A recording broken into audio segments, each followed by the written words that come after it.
Hey team, thank you very much for joining us. I'm with Dan, one of my mentors and great friends. So thank you very much for joining us, mate. Mate, thanks for having me. Yeah. And yeah, we know each other for a couple of years. We've been working together, and I reached out to Dan from a podcast actually that I listened to of yours, and yeah, really resonated with me and where I was in my business life and the way you spoke, and yeah, reached out, and a couple of years later, here we are. So yeah, thanks for joining. No, mate, thanks for having me in. It's actually first time I've been in your space here. I know some people will be listening to this as a podcast audio only, but you have a beautiful space, and I'm pumped to learn a bit more about your business and stuff today. Yeah, thanks, Dan. Appreciate it. So, like, we've been talking about sitting down together and actually getting the cameras on, getting the mics on, recording this for a while. We obviously catch up and chat every week, which is cool, and our conversations are always like super wide ranging. We talk about our kids and our businesses, and it's cool. It's a good opportunity to have the cameras on us. And I think one of the things that we were thinking about when we were deciding what to talk about today, it's like in those podcasts where you have someone ask a question, you know, if there was one question that no one asked you that you'd love to be asked, what would that question be? So we sort of pose that to each other. So you've come up with some stuff that you'd love to chat about. I've come up with some stuff that I'd love to chat about. Do you want to sort of alternate, you go, I go type thing? Yeah. Sounds good. Okay, so Life's Peachy. Obviously, this is your brand. This is the behemoth that you're building. Talk me through the reason behind that name. Why Life's Peachy? All right. So Life's Peachy, yeah, it goes way back. When I was a teenager, I used to wakeboard and competitively wakeboard. And the second comp I actually did was nationals in Canberra. So my first one was states, qualified for nationals 2 weeks later. And yeah, very fortunate that mum and dad flew us over to Canberra to compete there. And yeah, we met a family from Perth that we hadn't met before. And yeah, Corey was wakeboarding their son. He was a few years older than me, and yeah, he was a really, really good wakeboarder. And their parents actually owned the original Spearwood cable park, and so he was really good behind the cable, but he didn't have access to a boat, and it was boat nationals. And yeah, Dad and us got along really well with the family, and Dad invited them out to train with us when we got home, and yeah, that was that. We got on like a house on fire, kind of family friends pretty quickly, and yeah, a few years went by, and Corey ended up doing really well at another nationals we were at, and yeah, finished second. And yeah, our relationship grew over the years. I really looked up to Corey, and he used to help me, teach me, and yeah, really looked up to him as a role model, and the way he went about life as well. I think he just enjoyed every part of life, and it was almost like he knew his time was short on earth and really lived it up. And yeah, obviously at the time didn't understand that. And yeah, so we were training at Bonnie Ski Park one day and waiting for Corey to rock up. It was lunchtime. Dad and I were having a sandwich, and we were on the end lake. So there's St. Albans and the end lake. So it's probably 100 meters from there, and we heard a huge bang and crash, and we're like, looked at each other. It was a little bit weird, and yeah, I walked out with my sandwich, and yeah, walked out onto the road. Luckily, there was one other adult there, and yeah, soon came to realize that Corey and his best mate Joel, on the way to come training with us, was T-boned by a car at 180 k's an hour. Wow. And yeah, so sent the car up a couple of 100 meters down the road, and Corey passed away instantly. So he died at the scene, and Joel, his best mate, was talking to the first responder, and then passed away not long after. So I think I was 14 at the time, and Corey just turned 18. And yeah, it was a horrific experience to go through. I think I still remember it like it was yesterday. It was just really, really weird, and forget where I put my sunnies one day. And, I still remember that, just the feelings and emotions at 14 as well. It was a lot to sort of comprehend and process. And yeah, so the wakeboard community. Sort of got around Corey, obviously, because he was really loved by the wider community. And yeah, they kind of created a saying in remembrance of Corey called Life's Peachy. And yeah, it's just the meaning behind it, obviously remembering Corey, but also living life to the max and enjoying every moment where you can and supporting people and helping people where possible. And yeah, so actually, yeah, it means so much to me, and it's been amazing to be able to bring the brand to life and in remembrance of him. And yeah, we're still in contact with Corey's family, and yeah, it's just really good mates with his sister and mum and dad, and yeah, they just always say how proud they are of me and how much Corey would be as well. And yeah, it just means a lot. So yeah, that's it. Yeah, from me. Yeah. It's obviously something that you're visibly emotional about still all these years later, right? And I think with grief, you don't finish grief. There's no, now the grief is done. Obviously there are stages, but it seems like you've built a brand to continue this legacy. And it's, I don't know if you think about your own legacy, obviously as a dad to two young kids, but sometimes what we leave is a way of acting and a way of behaving and a way of treating other people. And there are hundreds, thousands, tens of thousands of lives that you will impact. Yeah. And to do it off the back of the legacy of this guy who was obviously like an early mentor for you, it's just a beautiful thing. Yeah. Right? Yeah. So thanks for sharing that. 'Cause I know it's tough to share. Nah, no worries. And it's an emotional thing, but yeah, it's beautiful what you've done off the back of a horrible tragedy. Yeah, for sure. I think, yeah, a lot of my motivation, it almost put a bit of fire in the belly, you know, to take off where Corey left the earth. And not only for him, like obviously, you know, my family, my wife, Alicia, Corey and Mia, a lot of the stuff I do is for them and providing a good life to them, but also my team, and, you know, look after them as best as I can, and people close to me as well. And yeah, obviously having Corey there in remembrance and behind me makes it all that much sweeter. Yeah. And especially on those hard days, you know what it's like. You have really tough days and where it's easy to quit, not get out of bed, but I think you just got to show up, and yeah, you always have those ups and downs. Isn't it a shame that we have to go through such horrible hardship to get a sense of perspective? Yeah. I went close to losing my brother in a car accident when he was a similar sort of age, actually. Yeah. He walked away fine somehow. Yeah. But that made us closer than ever. But it's unfortunate that, you know, obviously a horrible instance like that, you have to go through that to build the calluses, to build the resilience. There's no shortcut to that stuff. For sure. So, thanks for sharing. No worries. Yeah. And number one for you, Dan, who is the most successful person that you know? So I've been thinking a lot about this, and I've got maybe an unpopular opinion on this one, right? So as you know, like having a growth mindset, that just because I'm not good with names doesn't mean that I can't be good at names. Just because I'm not good at maths doesn't mean I can't be good at maths. And this idea, have you read Mindset by Carol Dweck?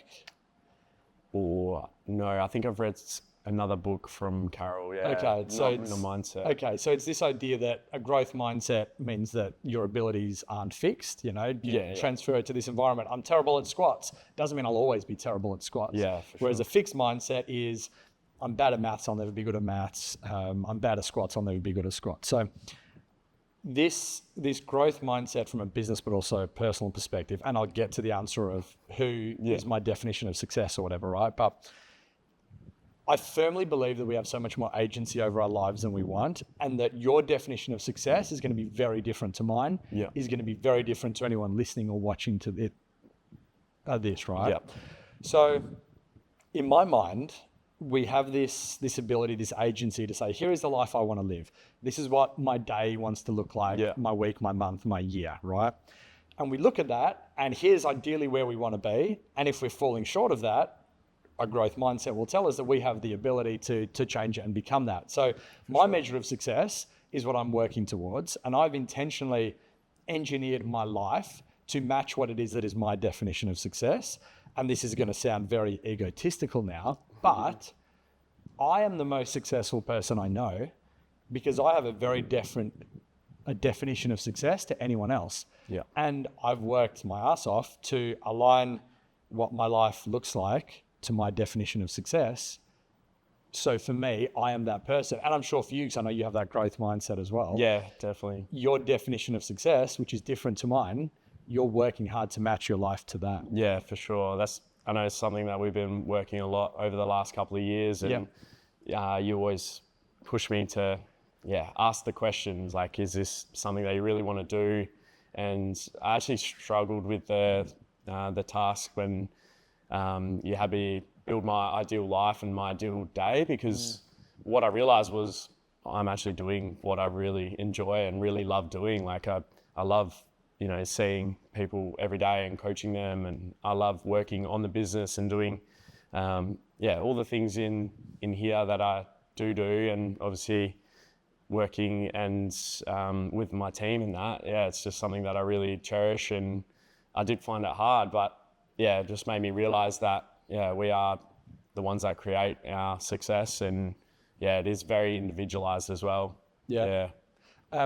So you talk about your business and how that's an important part of your life. Take me back to when that started. So what was the first business, the birth of what has, I guess, evolved into this now? Take me back to that moment. Yeah, so I went to Notre Dame, did my bachelor's exercise in sports science, and graduated in 2012. And I actually worked with my old man and his business. He had a fumigation and customs business in Fremantle. And finishing uni, obviously broke uni student for 3 years, and started working full time with him. And a lot of my family worked with him as well, my cousins, and it's a really fun workplace, a bit of hard labor as well. And it was fun. Like, I really enjoyed it, but I just didn't feel right over those years. Like, I felt I didn't belong here, and I wanted to make a name for myself. And I can probably thank Dad for a lot of my entrepreneurial sort of mindset, because he was much the same to what I am now or have been. And so a couple of years went by, and I was still heavily involved in fitness, did my CrossFit level 1 and 2, so continued learning over those years. And it was actually my best mate who showed me F45, and I hadn't heard of him at the time, and had a look, looked pretty cool what they were doing, and sort of different, and one of the first to kind of systemize and make that group class training with big branding, and really fresh off the market, I think. And booked into F45 Coburn to trial a class. And so how old are you at this stage?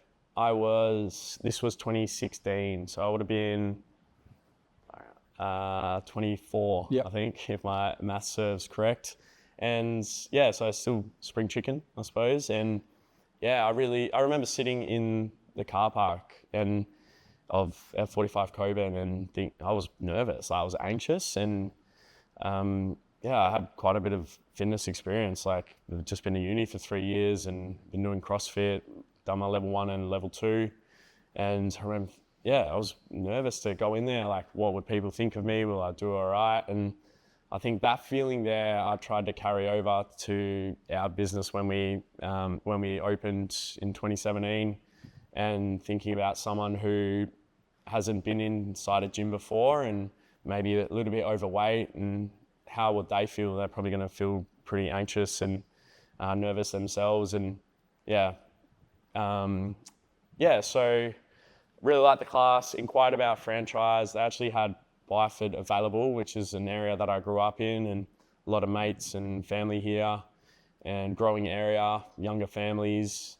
Inquired about it in September 2016, and March 2017 we opened F45. So it was a bit of a whirlwind year. We also got married in between that time, went on our honeymoon, and that's kind of been our life ever since. It's just been a million things and one going on at the same time. But so we 2017 didn't know a whole lot about running a business. I knew a little bit from mum and dad, but you don't really understand until you're kind of in the thick of it all the little intricacies. And yeah, I was fortunate enough to find a mentor back then who was a gun at the software MindBody, and she really helped with a lot of business side of things, and navigating MindBody and signing up members. And yeah, we actually grew really well in the first year, and a year later opened a second studio.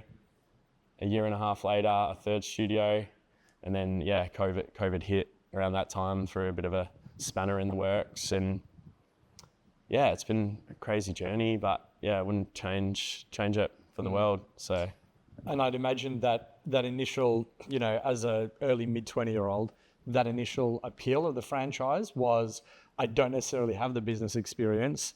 Here's a structure that I can fit inside for someone who knows they want to run a business in this space. Yeah.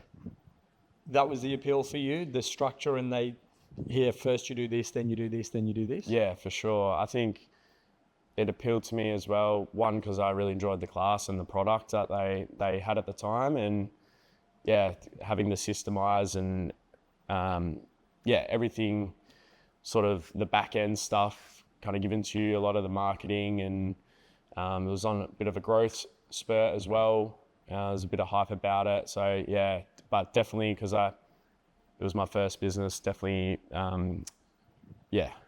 made me realize that, that would have helped out a lot, having the system and the franchise there, as opposed to creating my own brand. And yeah, I've learned so much with being with F45 and how they run things and the things they did well and not so well. And yeah, I feel like I probably learned the most from being with F45 in a weird way. And wouldn't feel confident in the rebrand, I don't think, if I hadn't chosen them. So definitely learned a lot. Cool. Yeah.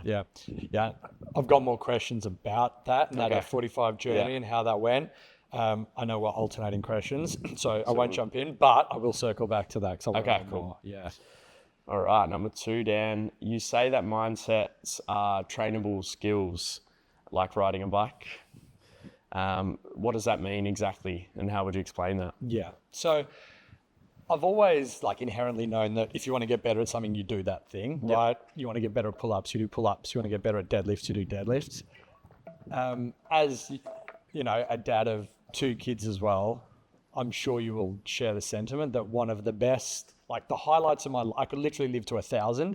One of the best things in my life will be teaching my girls to ride a bike. Yeah. Just seeing these super plastic brains go from not being able to do something to literally 15 minutes later having a really complex skill that they can just call on at will. Man, I would stand back and watch this little girl riding away from me, tears rolling down my cheeks. Absolute highlight of my life, right? Yeah. And you sort of got me thinking, we think of physical skills as things that can be practiced, and the neuroplasticity of the brain and little neurons making these connections to allow someone to stay upright on a 2-wheel vehicle, right? But it's the same thing for mental skills. And I think sometimes we forget that just like you can practice a physical skill to make that better, you can practice a mental skill. And the way you think, whether it's thinking with optimism or positivity, obviously gratefulness practices, there's so much research in the field of positive psychology, that if you have a gratefulness practice, it makes you better at being aware. You have this antenna to pick up things in your life to be more grateful for, and that leads to happiness, which is a terrible term or a terrible word, but you know what I'm talking about, right? So I think we will intentionally go out and I want to get better at golf. I'm going to practice my swing. I want to get better at tennis. I'm going to practice my swing, right? But we don't often think, I want to get better at thinking a certain way. I'm going to go out and practice that. So I think it's just being cognizant of the fact that there are neurons that join together in our brain to make us more optimistic people, as well as neurons that can gather in our brain to improve our serve in tennis. Yeah, right? for sure. So it's something to be practiced. Yeah. What age do you think we should start practicing this? If you're a dad or a mum and have kids, what age have you found is best? I think it is there from the very start. I think kids pick up so much from as soon as they're born, if not earlier, right? Yeah, but it's great. From as soon as they're born, just this mirror neuron, they see mum and dad extended family, friends doing things a certain way, thinking a certain way, talking a certain way, because obviously the language is important. They pick up so much more than we know before we know that they're picking this stuff up. Yeah. And I think if we start this from as our kids are born, it's putting us into the habit of living a certain way and being the sort of role model that we hope to be. For sure. I've done stuff like a rudimentary gratefulness journaling exercise with my girls when they were 2 or 3. Yeah. Right. I was doing this with Charlie, who's now 5, and we'd sort of talk about it every night. Like, what are the 3 things that we're grateful for? What are things that we've really messed up at or failed at for that day that we're proud because we pushed ourselves to do that? Yeah, cool. That's cool. And I was doing this with Charlie, right? And we'd in bed lie and talk about it. And she's grateful for the rainbow decal that she's got on the wall in her bedroom, or she's grateful for her toy orangutan that she's cuddling up with. So at the start, it's pretty basic, but it starts to grow. And we were doing this, and then she started writing them down as she started to learn to write. And then we sort of got out of the routine and left her. Literally 3 days ago, I was in her room, and she's got this little like notebook in her room, and I was like, oh, I wonder what she's doing in here. Yeah. Opened it up, and she's been off her own back doing her own gratefulness journal. So, and it's still, I'm grateful for mum. I am grateful for pancakes. So it's basic stuff, practice. but man, these neurons are just connecting in her brain, and they will be there for the next 100+ years. No, that's cool. I like that. Yeah. Have you read Way of the Warrior Kid? Jocko Willink? Yeah, I think we've spoken about this before. Yeah, we have. Did you end up buying it? Yeah. So I actually have that as an audio book in the car. So if the girls are in the car for long trips, instead of getting them on a screen or whatever.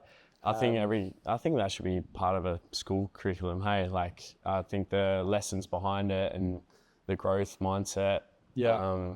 From that book, they're awesome. Yeah, I actually read it to Corey. We used to do a chapter a night, probably 18 months ago, and he still remembers parts from the book now, and that in itself blows my mind. So he would have been, he was 5.5 then. It might have even been earlier, and he still recalls a lot of the stuff from there. So I think, definitely getting onto this early with your kids definitely, Always in there. Yeah, helps out in the long run for sure.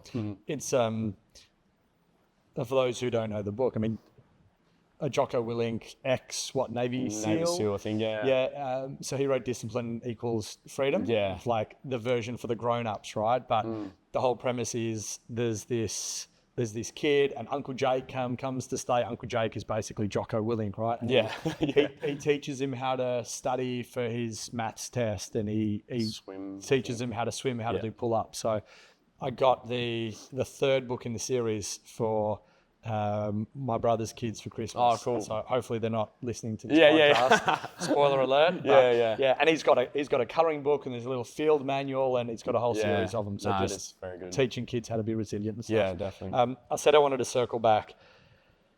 You've got 3 F45 franchises. COVID hits. There's the first sort of spanner in your works.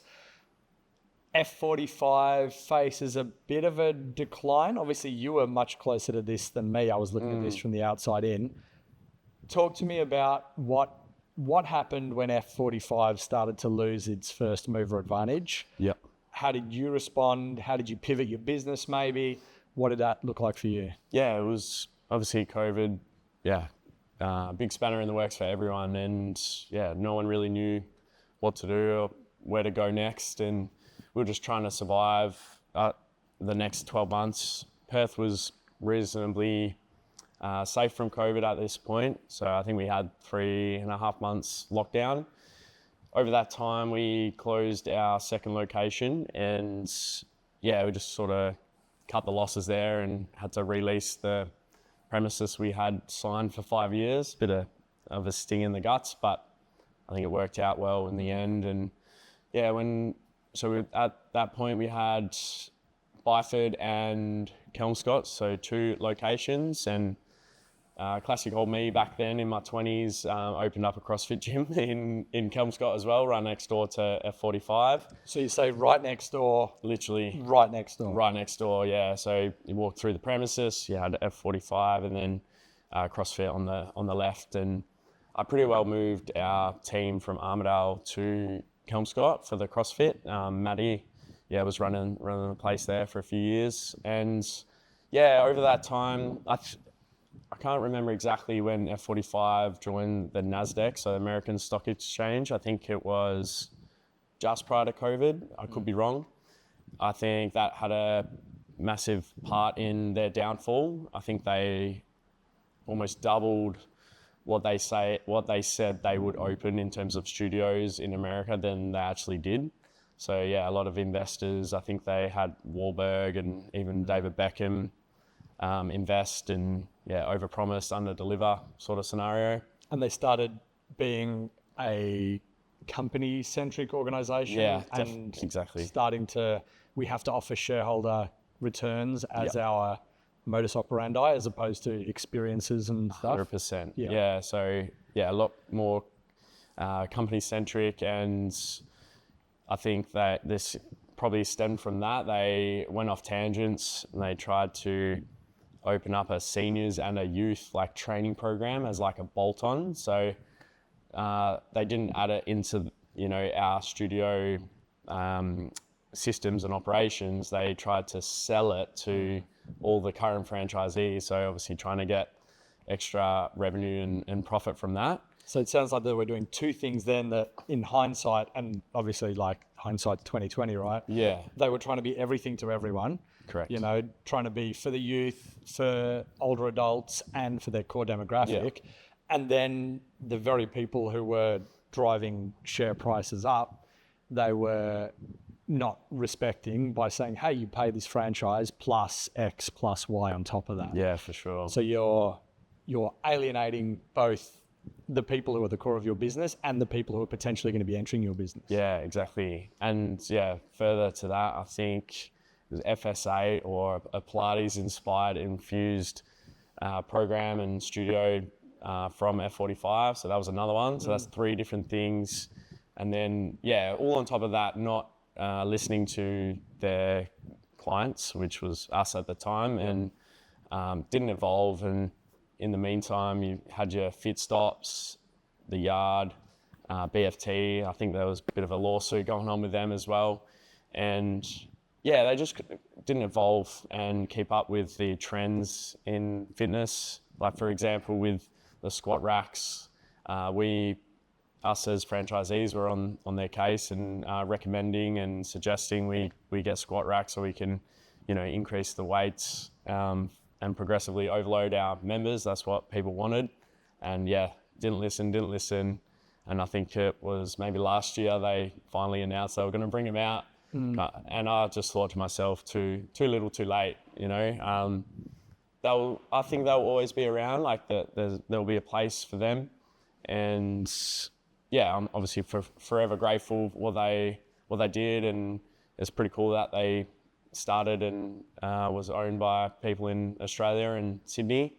And just a couple of little things that I personally think led to their downfall. And I could see it, this was around the time that I reached out to you because I felt a little bit lost and I felt stuck in the F45 brand and the ways, and it was a pretty tough time, if I'm honest, for myself, because I've seen that success in the first couple of years of owning a business, and obviously enjoying the wave that I was on, and COVID, and mixing, having Corey, and I think Mia was in 2021, and I was in a bit of a struggle town. Didn't really know where I was tracking in terms of what I wanted to do with a career and business, and help me bring my crazy ideas in line somewhat. I know you're still trying to do that, but it's a full-time job. Yeah, it is a full-time job. Yeah. But and I was near on going to sign with another franchise after F45, and it was pretty close to happening, right? I spoke with Dan Bova from the Yard, and he was excited to do a rebrand with us, and they sent all the information, and I was pretty close to sort of signing, and you talked me into doing my own brand, and so I'm forever grateful for that. And it's tricky, right? Because a lot of the people that I mentor, I don't want to project onto them what I would do, but it's hard not to. Yeah, I bet. And, Yeah. like, it's hard not to say, hey, here's what you should do. And I can say, here's what I would do in this situation. But I always try and and I remember having this comment, I can clearly remember having this chat with you. I have to say, look, I'll tell you what I think you should do or what I would maybe do in your situation, but please don't do this because I'm saying this is what I would do, because who the fuck am I to tell you what to do, right? We can have chats and stuff, but... And you want your clients to make up their own decisions. Hey, yes. One for, not that it'll ever fall back on you, but you feel confident and happy in yourself that you made the own decision. That's what I found with working with you as well. Yeah. And that's what I really like about our work together, is that your ability to ask powerful questions and reframing the way my brain thinks. And this is a little bit side tangent, but I think it goes back to the neuroplasticity. Like, the way that I think now, since working with you, is totally different to how I was thinking 3-4 years ago. Like, my ability to sit back and ask different questions and come up with the answer and the result is way better since been working with you. So I appreciate that. And I think you, as an outsider looking in, I can see you've developed obviously an amazing business and brand, but also it's like you have more mental models in your toolbox, in your toolkit. So a decision comes along, a problem comes along, an opportunity comes along, and instead of just having that one filter by which to look at that, you can say, all right, what does it look like through this filter? Okay, I take that on board. What does it look like through this filter? And it's something that I've seen in your development is you can approach problems from 8 different angles instead of this is the only tool I have. Yeah, sure. I think we've spoken about this before, this idea of Maslow's hammer. And it's this concept, Abraham Maslow, the same guy who did the hierarchy of needs, right? He's got this concept where he says, if the only tool you have is a hammer, every job looks like a nail, right? So the only tool in your toolkit is a hammer. There's a broken window. Oh, I'm just going to hit it with a hammer. My kid's not behaving. I'm going to hit him with a hammer, right? There's a screw that needs screwing in. I'm just going to try and hammer it in. Yeah. You've got more tools in your toolkit, and it's so cool to see you approach these problems from different angles and use a hammer when it's appropriate, but use a screwdriver when you need to. Yeah, definitely. Yeah. So what's so special about 3 hours? We've spoken a lot about the power of deep work, right? Cal Newport talks a lot about the power of deep work, his book, which was my sort of first exposure to that. I firmly believe that there are probably two things that the business owners that I work with do that I can see from within a couple of weeks or months of working with them. I can see whether they're going to be successful, and again, by whatever their metric of success is, as we spoke about at the start.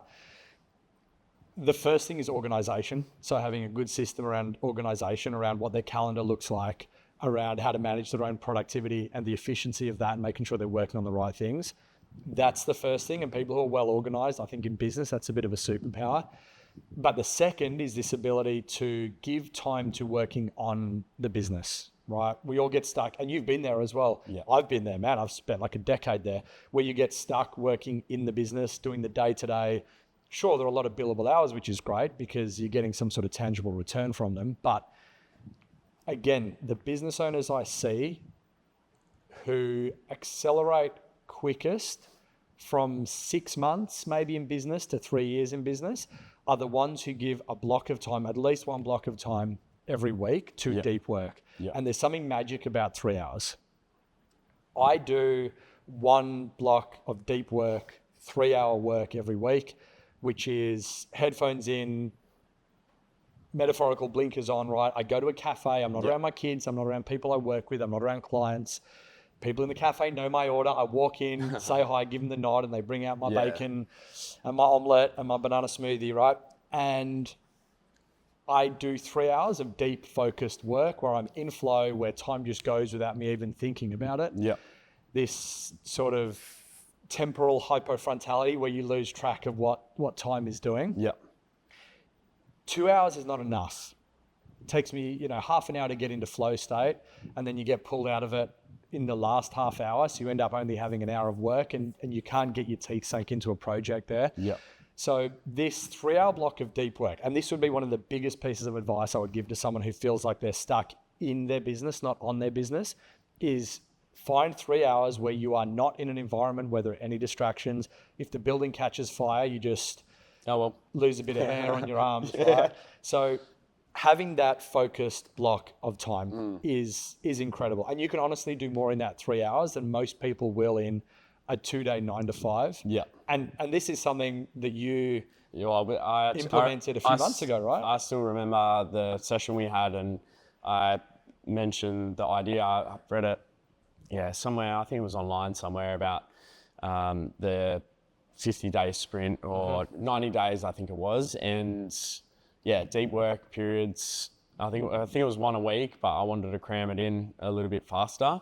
And I just remember your eyes light up. I was like, I think that's the best idea. And then you had me plan out exactly what I wanted to accomplish in those 50 days. Yep.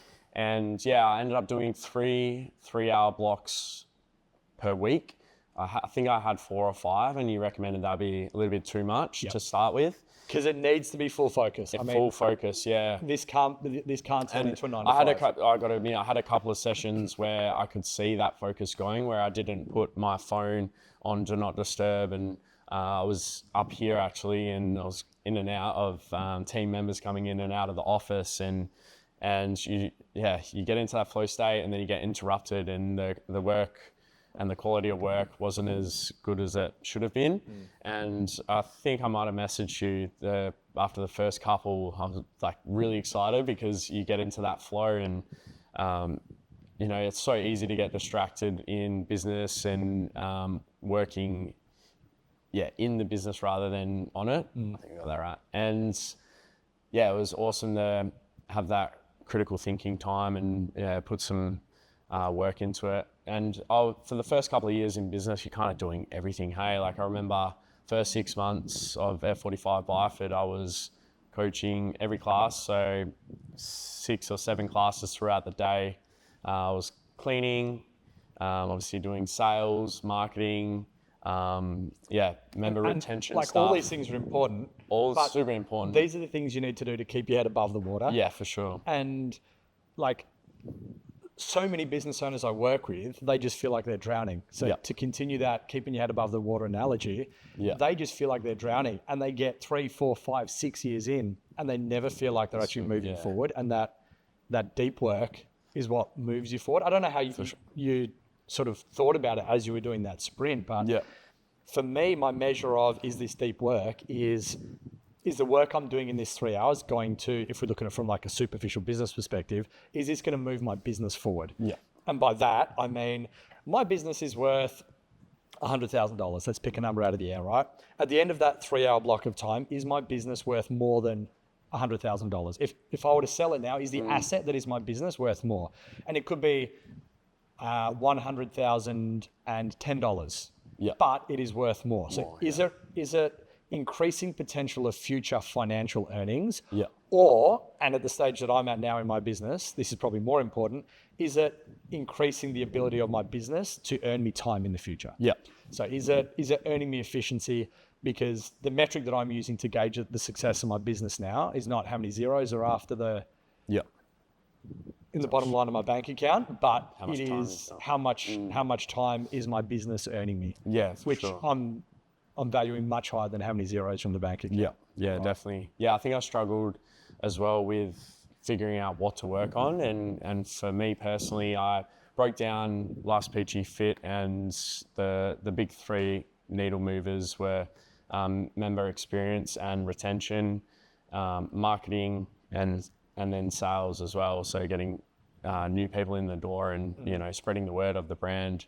And since being able to focus on those, you definitely see the return in the deep work period. So I want to ask you in a moment about the next stage of your business journey. Yep. Before I do, to sort of close the book on the 3-hour idea, I don't think it's just work. So I don't think it's just deep work. I found that, like, I love going for walks. I'll go for a walk 3-4 times a week and listen to 20 podcasts or audio books. On 8x speed, right?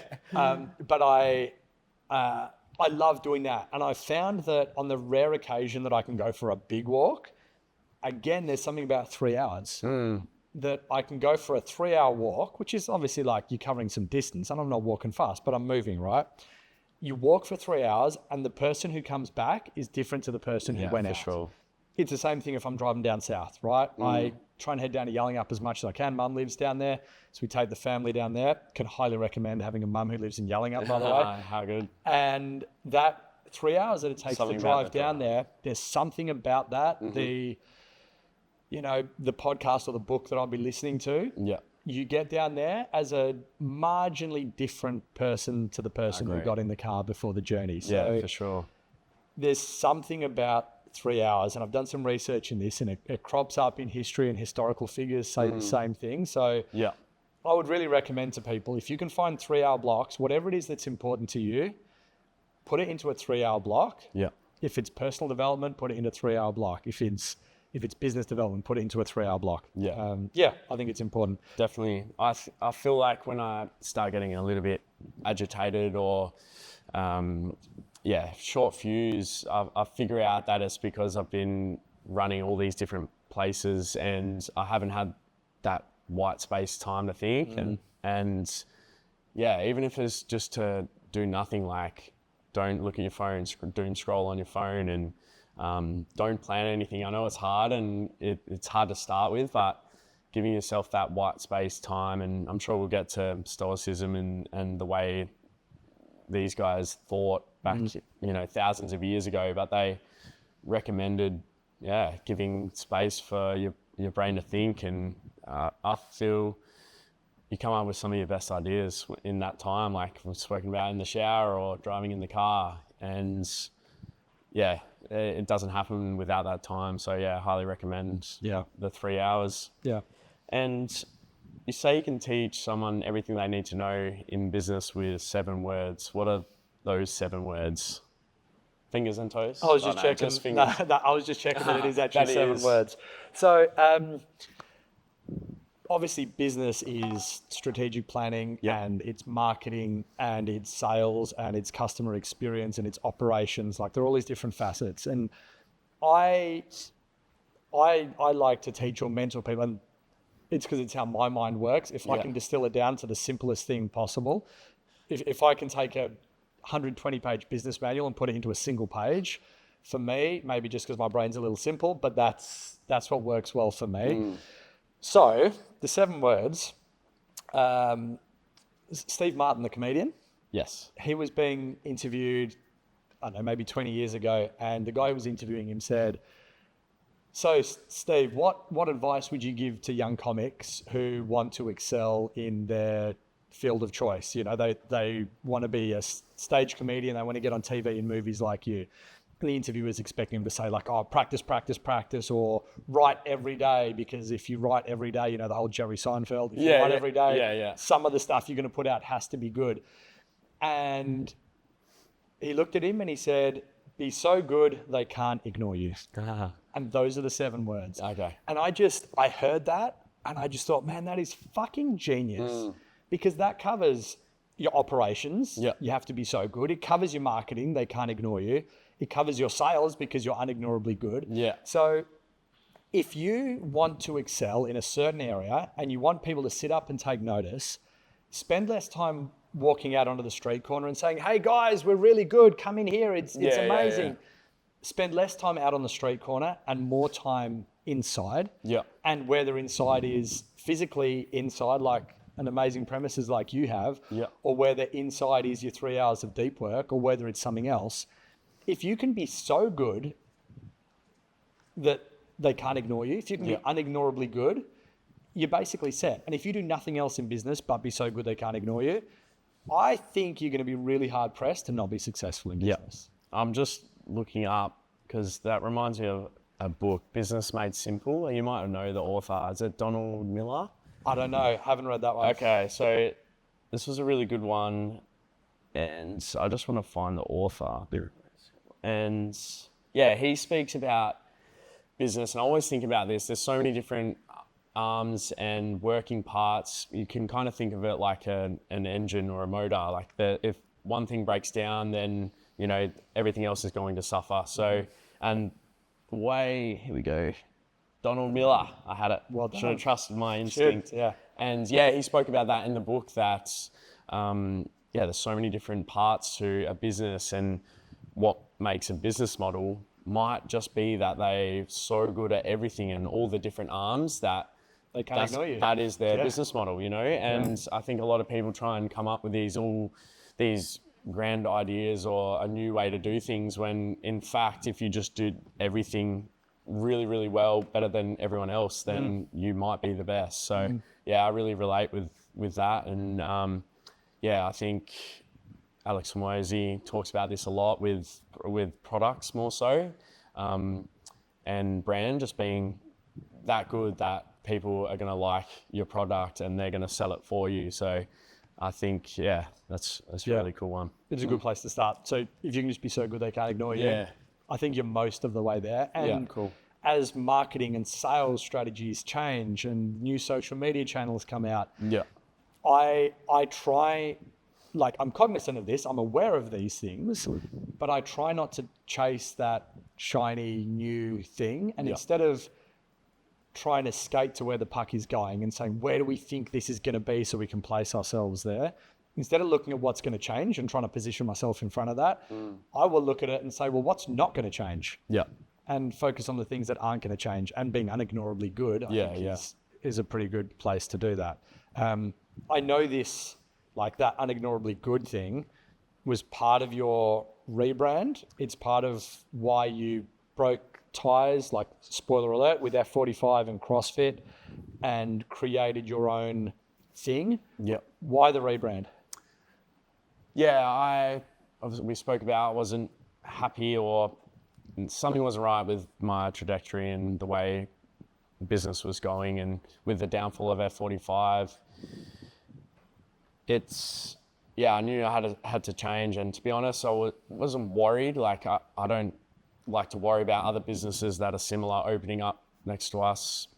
I think that's an opportunity to be, undeniably good, and trust that your customers will stay with you, and you'll get customers as well. And if anything, it's a good thing, because you want people to make that comparison. Exactly right. You want them to look at you and look at them and see the difference. Yeah. And so our CrossFit gym was Life's Peachy CrossFit, and I already had the brand and permission, obviously, from the Peaches to carry that on. And we also created our clothing label, Life's Peachy Apparel. And once you helped me make the decision to do our own brand, I thought, what better name to continue with Life's Peachy and Life's Peachy Fit.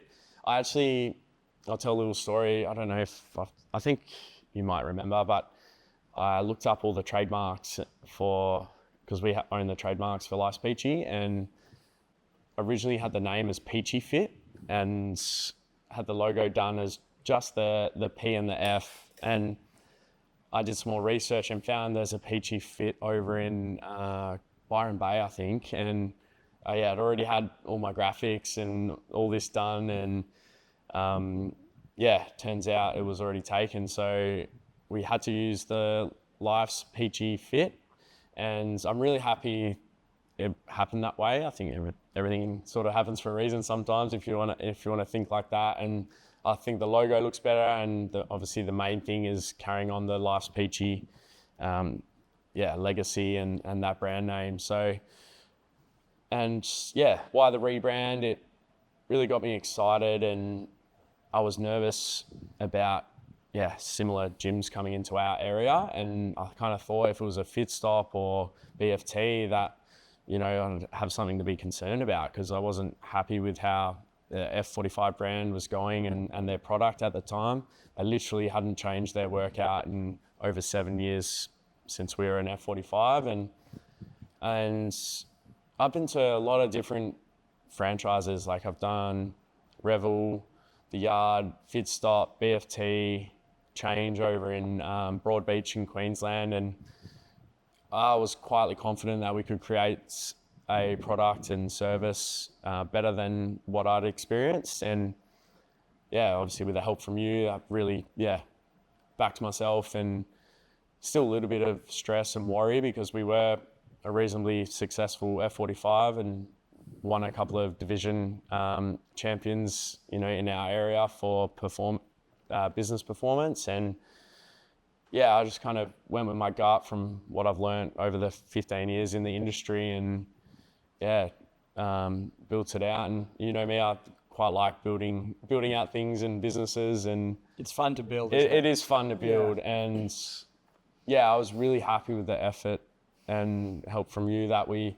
put into building this out. And I'm really proud of what the team and I have created here, and how we've landed on providing a remarkable member experience, which that's one thing that I did come to realize is, all these franchises say, they've got the best training program, or they've got the most innovative equipment and crazy design in their, or fit out in their gym. But I think if those individuals and members at those locations don't get a remarkable experience or looked after really well, then that's not really going to mean shit. If they're not getting greeted within 5 seconds at the door, and their coaches don't know their first name, sooner or later they're going to leave. And it doesn't matter how good the technology is. Yeah, exactly right. And that was really the crux of building out Life's Peachy Fit, is the member experience. And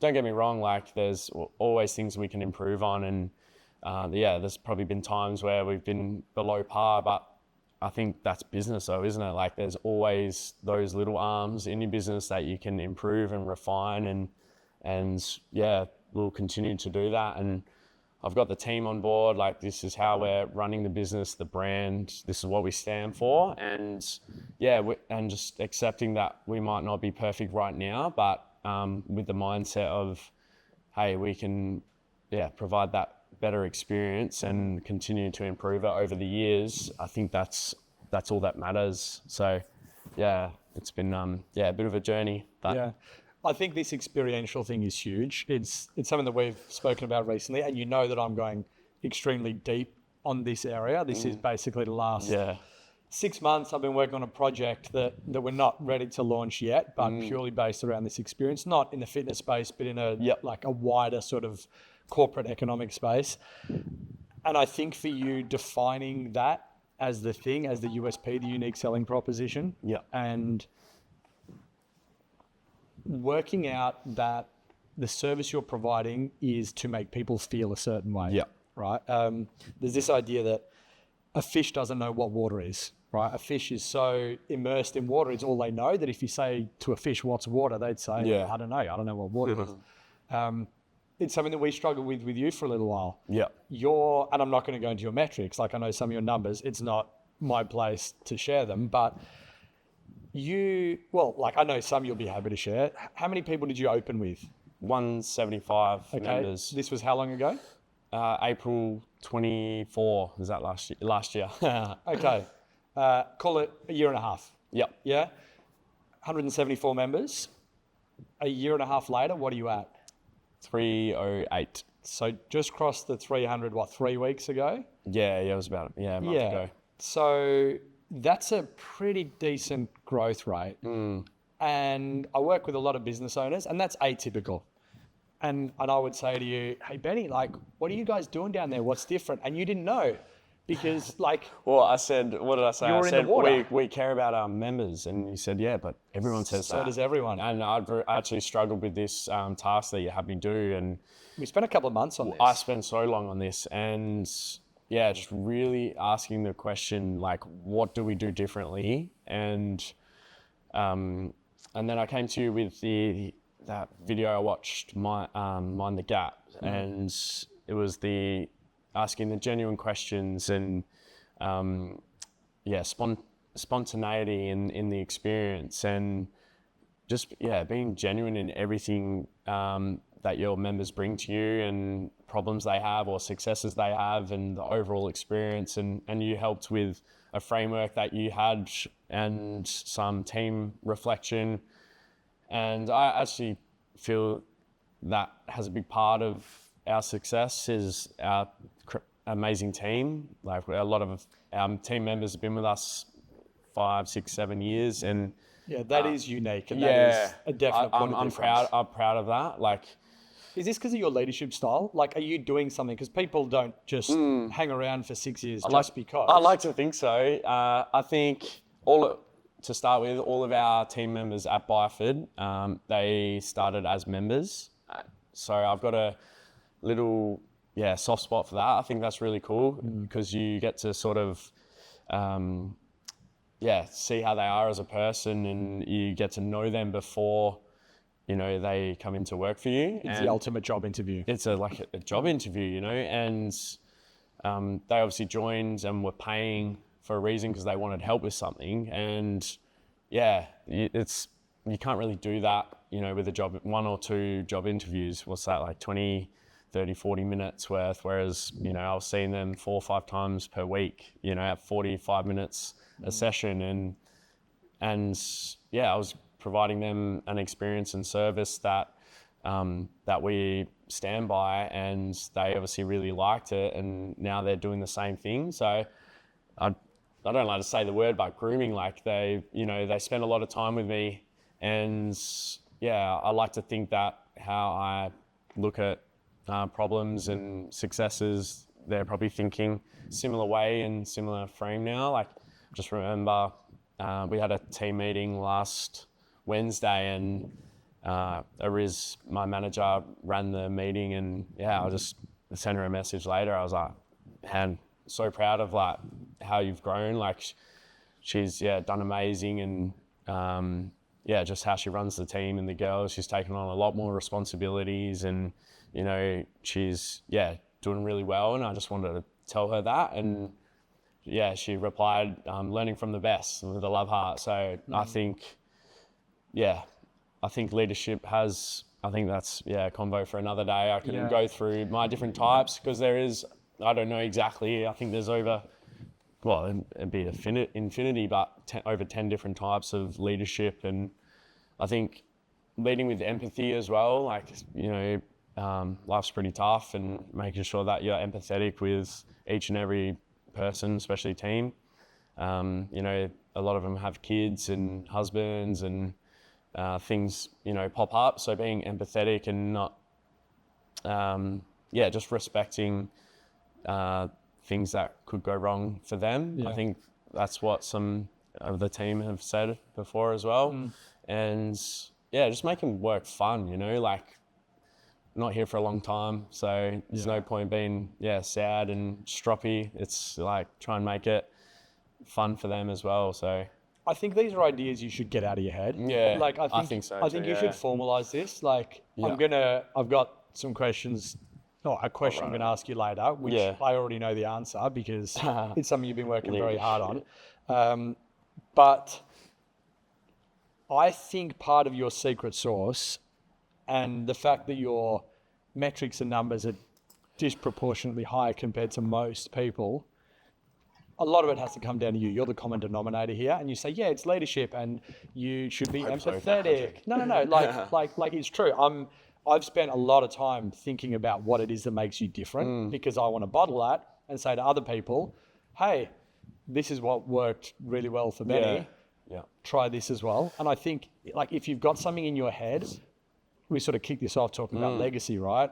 If you've got something in your head, you owe it to people to get that idea out of your head. So I think you should give that some more thought and say, okay, leadership, that's a catch-all term. What does that look like? And actually put that into some tangible guidelines for people. I know you've been helping me with social media and personal brand stuff this year as well, which is, something that I've not struggled with in the past, but just finding clarity and direction with it. And one of the realizations that I've come to this year is not everyone will agree with what you post or like it even, and you don't want them to, because you don't want to be everything to everyone. Exactly. But 1 or 2 people that really resonate with whatever you're saying, that's all that matters. And I think Gary Vee harps on about it all the time as well. And I think I should definitely write out the leadership qualities. But I was a question popped up in my head about that. Like, if it does come down to like character and how I am as a person, if that's got a big part of it, would you be able to teach that to someone who might have like a different sort of character, or you know what? I think you can, a lot of Yeah. it, because as I said, this growth mindset, it's you teach a kid to ride a bike, you can teach people to act in a certain way. I definitely think that empathy is a trainable skill. And I think a lot of these things are trainable skills. However, there are some people who are coming from such a low starting point that... Or fixed mindset as well. Yes. Like that just popped into my head. Of course. Then, Yeah. So I think a lot of there's probably an 80-20 here. There's probably 80% of the stuff is maybe unteachable. You can't just change someone's character. But the 20% of the stuff that you can change is going to have a disproportionate effect. Yeah. No, it's cool. It's so interesting. But how do you balance the journey? I have to read this. And the destination using the 4 archetypes of happiness. Okay. Have you read Happier by Tal Ben-Shahar?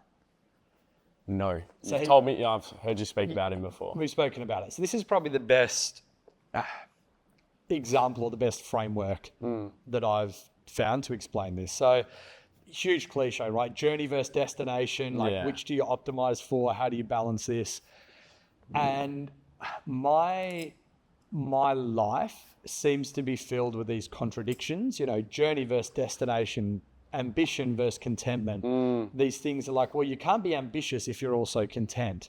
And if you're content, it means you have no ambition. And I, over years, like, I don't know about you, I have like an existential crisis every fucking 6 months, right? But it's often these things that seem at odds with each other. So this journey versus destination. Anyway, the best way I've found to explain this, and a lot of this came from Tal Ben-Shahar's book. Yeah. You have 4 different archetypes. So you picture like a window, like a square with a cross in it, right? Yeah, like a 2A matrix. And you've got the person who is not happy today, not enjoying what they do, no satisfaction, no joy, no pleasure, and they've got no positive outlook for the future. Not great, right? No. That's a person you call a nihilist. So a nihilist is life is shit now, life looks like it's going to be shit in the future. Needless to say, you don't want to be that person. Yeah. Okay. The second is the hedonist. The hedonist is someone who's trying to optimize for current pleasure. They're taking drugs, they're drinking, they're not exercising because exercise is painful in the short term, and all they care about is the short term. They're, you know, drinking too much, taking drugs, watching porn. That's not the person that you want to be either. They are trying to optimize for the journey with no care for the destination, right? Then you've got the one which is probably where a lot of people are sitting, and that's the rat racer. So the person who's in the rat race is the person who is optimizing for some unknown future long off benefit at the detriment of having a good life now, which unfortunately most entrepreneurs and business owners fit in that category, right? It is all about, what can I do now? I'm going to delay gratification so long that it never actually happens. What can I do today to make my future better? Now that's important. And it's important to be able to delay gratification. And it's one of the like core 8-9 core values that I want to teach my kids, the ability to delay gratification. But I think anything taken to the extreme, taken away from that sort of golden mean, anything taken to the extreme becomes chronic and pathological. Yeah. And this is the person who is so focused on the future that they're not enjoying what they're doing now. And, you know, one day when I retire, life's going to be good. And one day when I achieve X, Y, Z, life is going to be good. But they're so in the habit and the routine of working for the future that life now is shit. And they get into the habit of that. And then when they turn 65, they don't know how to live in the present, how to enjoy the journey, because they have 5 decades of neuroplasticity that has shaped them to be a rat racer, right? Which sucks, because we're in such a hustle culture, work hard. If you outwork everyone else, you're going to win. I'm like, yeah, but this isn't a game you want to win if you're not enjoying the game in the first place. For sure. So they suck. Nihilism sucks. Hedonism sucks. The rat race sucks. But this 4th archetype is this idea of happiness. And again, that term, whatever that means, you know, positive effect, as positive psychology researchers would call it. But this idea of happiness, which is, I want to get to the top of the hill because I want to enjoy the view, but I'm really enjoying walking up this hill. And it's hard and my legs are aching and I'm out of breath, But man, aren't I lucky that I get to work hard at this thing that means something to me? So for me, it is, yes, delay gratification where appropriate, work towards something, because if you're not doing hard things, you get no satisfaction, which is part of happiness as well. Yeah. But are you enjoying the walk to the destination? Yeah. So for me, that's what I try to optimize for in life.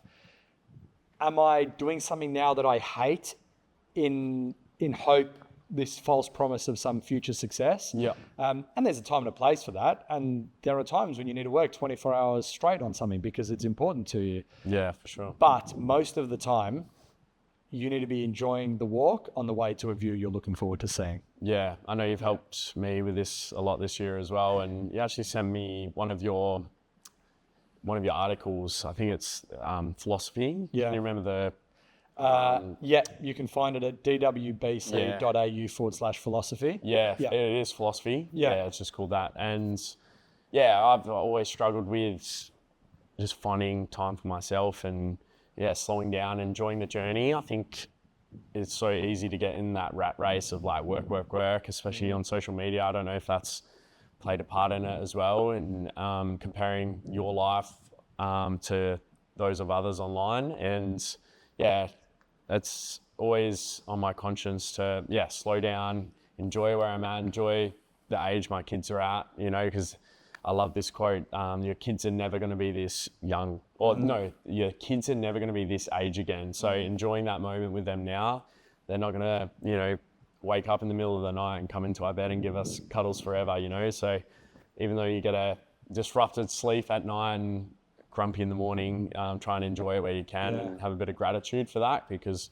soon they're going to be grumpy teenagers not wanting a bar of you. So I like that analogy and being able to translate that into business as well. And tough days are going to happen, and you always get through them, and just having that bit of balance as well. I really like that. Yeah, I think the rat races need to be a little bit more hedonistic, and the hedonists need to be a little bit more of a rat racer. Yeah. Cool. All right, so when this is coming out, I don't think this is breaking news that I'm about to ask you now, but I think by the time this comes out, you will have announced something like pretty big. Yes. Right? There's something you've been working very hard on, and this is the next chapter, I guess, of the Life's Peachy Fit journey. What's next?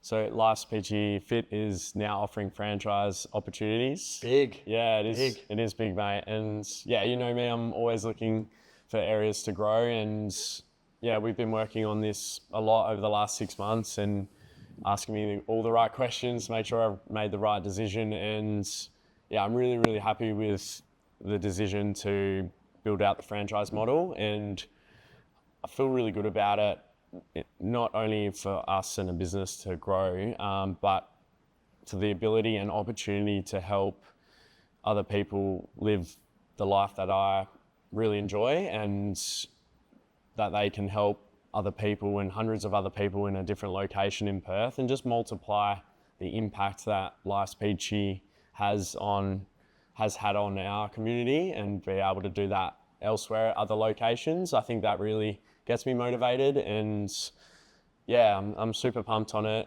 And it's been a lot of hard work, a lot of different work as well, like a lot of creative sort of things that I haven't had to think of before, and thinking outside the box, divergent sort of thinking. And obviously doubling down on our USP, because it's different to our current member USP. We've had to think of a new USP for the franchise, and how we're going to be different to the other franchises that are out there. And because it's not for everyone, is it? Like, no, the people you're looking to be franchisees, it's definitely, like, we've spoken about this a lot, trying to work out who this is for. Yeah, for sure. It's not for everyone. Like, you're not trying to be hey, if you want to open up a fitness studio, this is for you. Yeah, for sure. One of the main reasons for that is we don't want to be like F45 and open hundreds, if not thousands of studios.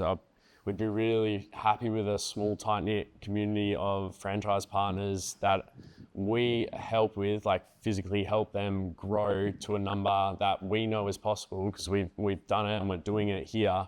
And help them make a real impact with their community, their chosen community, as well as offer an amazing member experience and a remarkable experience for their members. And yeah, obviously they're buying into our brand and our system, but I will look at them for inspiration and ways that we can improve the brand as well. So it will be more of a collaborative franchise, and to a certain extent, I might add, we'll have our systems and operations that we'll have as a base, but I'm definitely going to be looking to the franchise partners for their individual input. This was stemming from you as well, and Starbucks, and how, you know, they've obviously got the same coffee beans, same cups, branding, and they have different unique services and experiences that they offer to their clients at each location. And that's kind of the thing we're going for with the franchise model. Yeah, you're not going down the McDonald's path, are you? No. Where everything is exactly the same. Yeah. It's something that we were talking about maybe 6 weeks ago, and we were struggling to put into a simple model what this looked like. Well, we spoke about the 2 overlapping circles of the Venn diagram. Yeah, that helped out a lot. And that's like, we were going forward and back. We obviously communicate a fair bit between our calls. Can you talk through, because I genuinely don't think what you're doing is better than F45. But I think it's very different to F45. Yeah. And I think there are some people who should get an F45 franchise.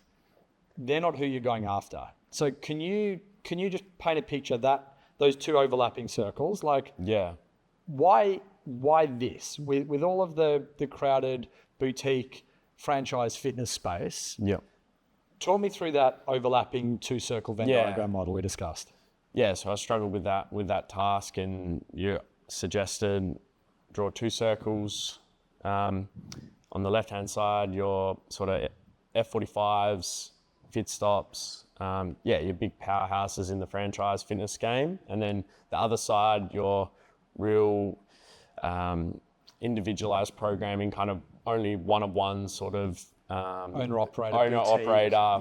They're like the specialist side, and then us in the middle, so Life's Peachy Fit franchise. And that's the overlap between the two, right? That's the overlap, yeah. So, and that's how we're going to be different. And we'll list off a couple was, I don't want to have someone come in and say, yep, this unit, these numbers look good. I want to open 10, 15, 20 locations around the board. Because number one, I know how hard it is to own and operate multiple studios at once, and props to those guys who can do it, and definitely think it's doable. You need a really strong team, but we're only selling to people who will open and be allowed to run one studio. And the member experience obviously plays a massive part, but also being able to allow our franchise partners to have a say and collaborative approach to that as well, I think will be beneficial and give them the opportunity to have their say in the experience that they offer their members. And one thing that I didn't sort of receive with F45 was a profit coach and how to maximize running a business. And I think that's definitely missed in a lot of franchises. They just want you to open. Yeah, they might have good marketing and sales, but there's a lot of, as you would know, a lot of different moving parts in running a business, and taxes, superannuation, and you hear it time and time again of, people not paying super or even insurance, workers' compensation. So having someone dedicated to the P&Ls and a zero expert, I think, is dearly missed in a lot of fitness businesses. So that's something that we'll focus on.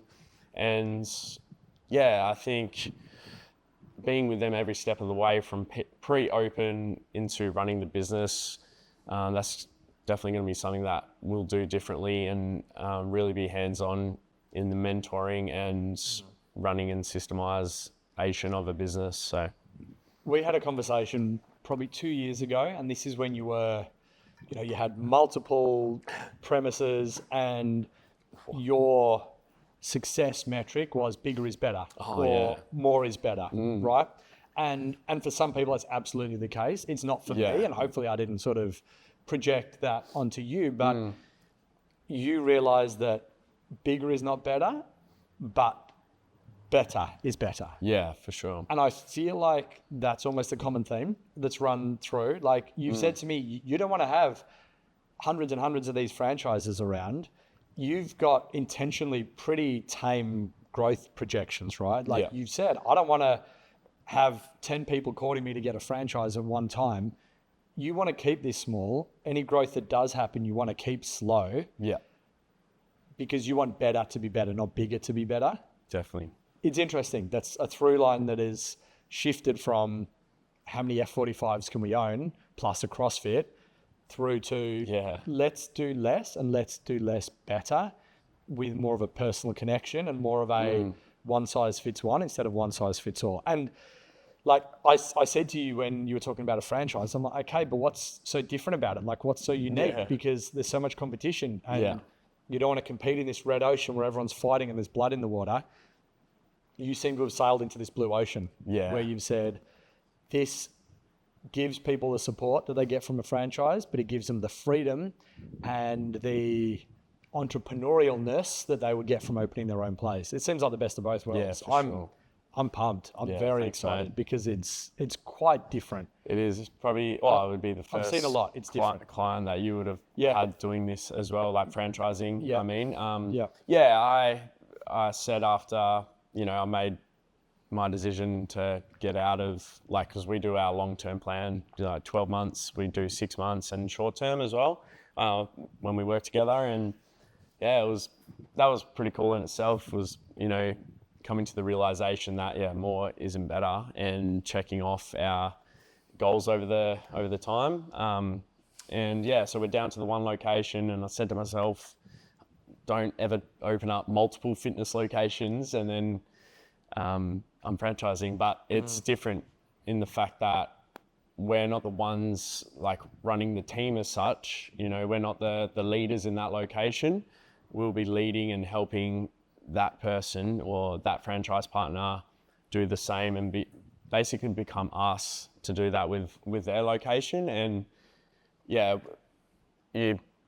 when I was coming to this decision, you were asking me all the questions. You're like, is this really what you want to do? Like, see yourself in 3-5 years, will you be happy with your decision? And I definitely will be, because I just envision having, 10, 15 locations that are performing really well, making a crazy impact in their community, and making people happier, healthier.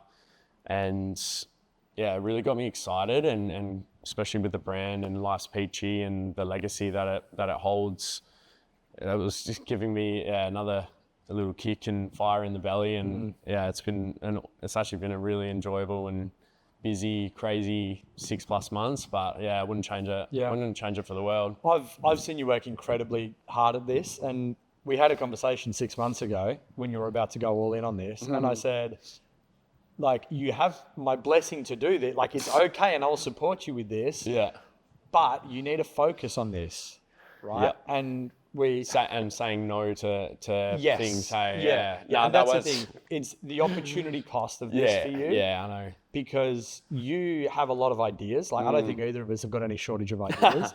But your ideas are both your blessing and your curse. Yeah.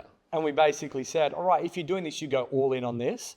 And to your credit, you have, and you've focused on this. And it's something that I see you being focused on for the long-term future. Yeah, definitely a challenge. We've got, like, so much stuff that we were looking to cover, right? You pick one from... Do you want to go... So I'm just looking down my list of stuff here. Do you want to finish off with this last AI question? Okay, for you. Yeah. Have you covered everything? Like... Yeah. I was interested to learn about your history, your background, and how that has set you up for the future, which is now this franchising thing. Just because it's topical, the AI stuff. What does the future of AI look, Dan? Well, okay. You're excited about this, aren't you? I'm excited about this. And I've noticed you're in a lot of the fitness. What groups on Facebook have you created? Are you the admins of Perth? Probably the best one is Perth Fit Pros. Perfect Pros. How many members? Or it's almost over 1,000, eh? Yeah. About 1,500 members in there. So And I love watching your questions about AI and the little debate that is going on about AI at the moment. And so I'm really interested to know Matt, okay, what the future looks like. And let's sort of go forward and back on this a little bit, right? Yeah, cool. Because this is fun, but I'm definitely a techno optimist. I'm optimistic about the future of this. Yeah. But we're all basically screwed given a long enough time horizon in terms of occupations, right? Okay. And it's this. There are jobs of the head, jobs of the hand, and jobs of the heart. Jobs of the head is like knowledge work. Mm-hmm.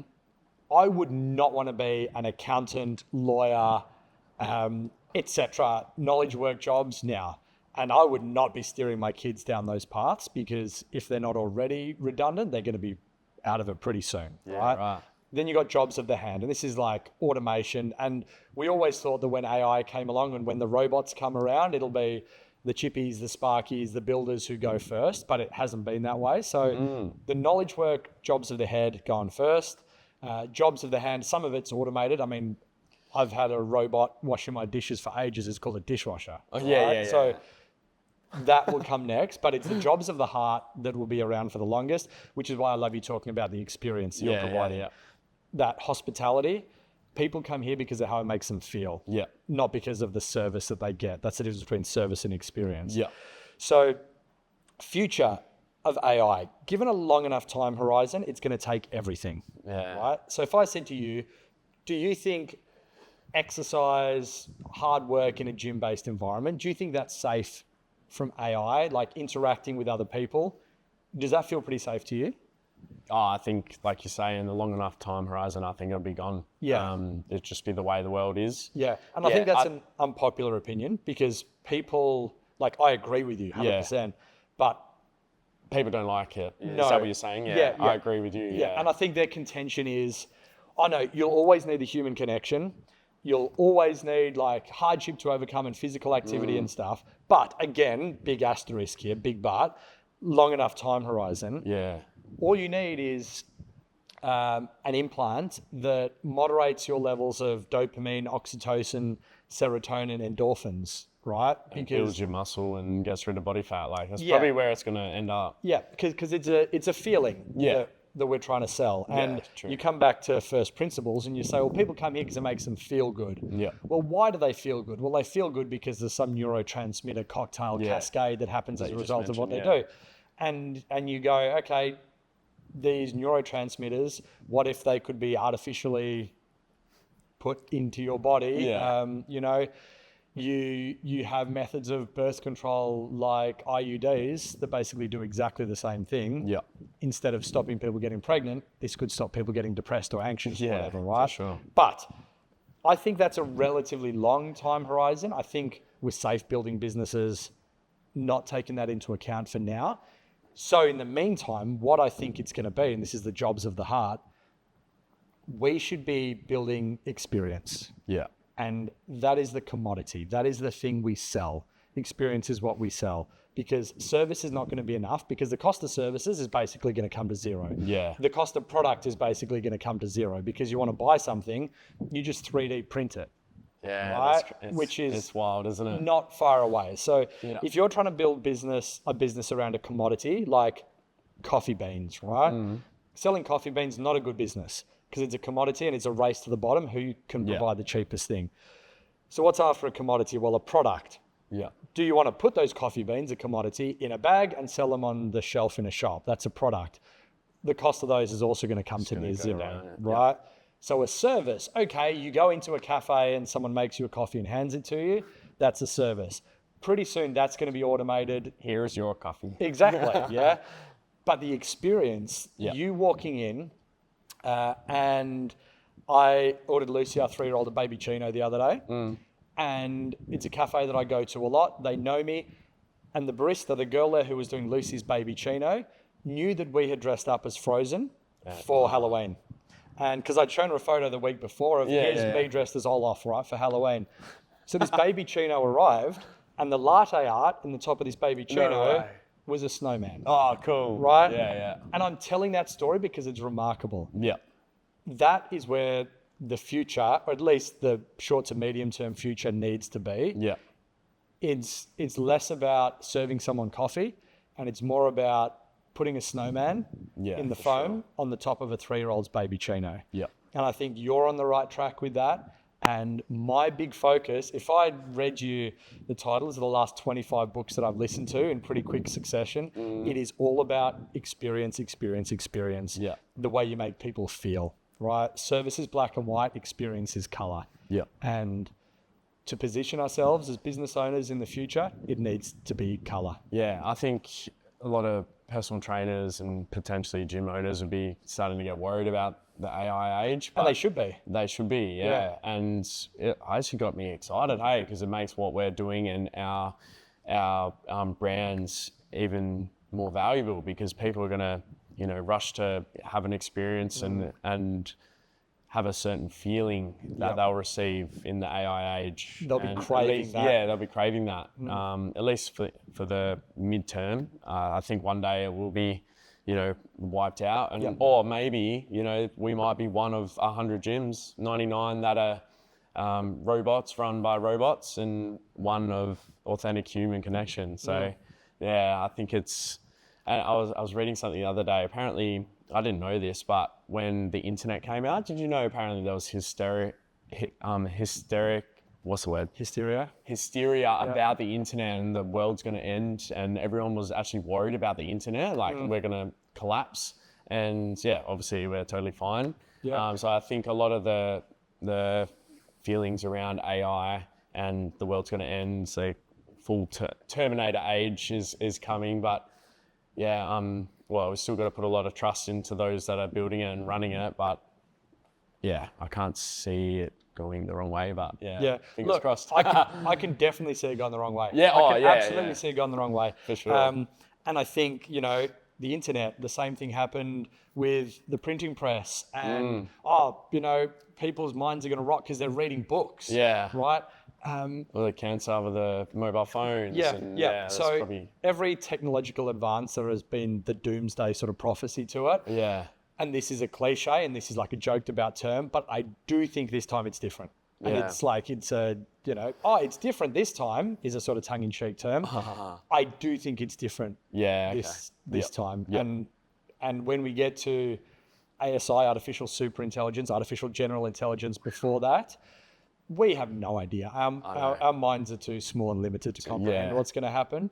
But I think giving people genuine human experiences, the businesses of the future are going to be pottery classes. Yeah. And they're going to be analog offline experiences where people go and listen to LPs on gramophone, on record players, Walkmans. and it'll just be, and like you can see Gen Alpha now, that's the way they're going. You have kids listening to Walkmans, you have them taking photos with Polaroid cameras. You have them using Nokia 3315. I literally had a conversation with a member who they got their son's 12 or 13 and they got a Nokia for him just so he can contact them, doesn't want to give them a smartphone. And first thing I said was, what's his snake score? That's all I used to play back in the day on the old Nokias. But yeah, it's a crazy time, mate. And yeah, it's growing really fast, isn't it? The whole AI thing. But yeah, I think a lot of change will be coming, and focusing on that member experience. Wherever your business lies is probably paramount. Yeah.